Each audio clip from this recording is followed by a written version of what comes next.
So good morning guys, kumusta po? Ito po ulit sa Ate Dalski. At sana po lahat po tayo ay nasa mabuting kalagayan. So, autumn na dito, sobrang lamig na. Kaya itong mga panicle hydrangea ko, nag-turn into pink na po sila. Ang tagal kong walang videos kasi nga palagi na po akong pang umaga. Pagdating ng bahay, after work, pagod na po tayo. Kaya hindi ko na siya naaasikaso masyado. So, ito yung update dito sa garden. Yung mga asters. Nagsila, basa na rin po sila. So, hindi po siya masyadong asikaso. Halata naman. So, ang gagawin ko po ngayon, etong mga hibiscus, ikakat ko na po sila. Kasi ang pangit na po tignan. Ayan o, fluffy na po. At saka yung, etong tawag na to, white rose. Ayan.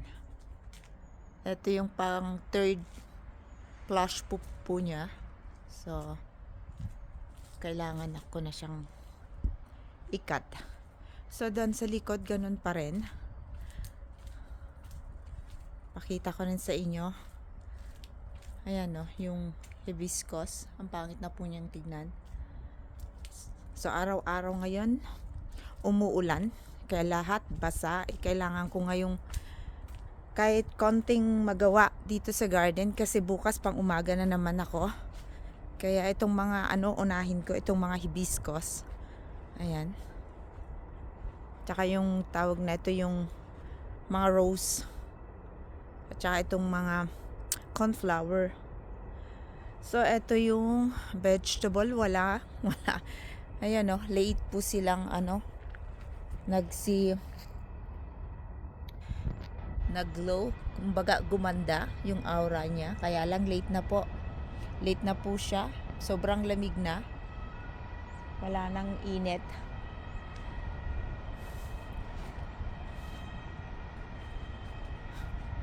So, ganin din dito sa kabila. Ang dami talagang trabaho ngayon. Ang dami kong gagawin. Kaya lang, gagawin ko lang yung kaya kong gawin. Etong mga dahlias, ang dami pa niyang buds na, ayun o. Hayaan ko muna siya. So, yung autumn joy. Ito ngayon yung highlights. Autumn joy.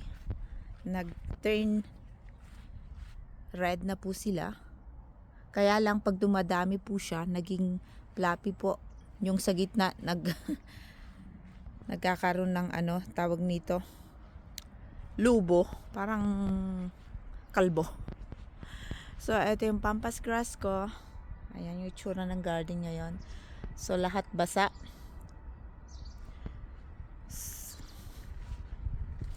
So, halika kayo't samahan niyo ako at mag-ano tayo. Cut po natin yung tawag nito, yung mga hibiscus.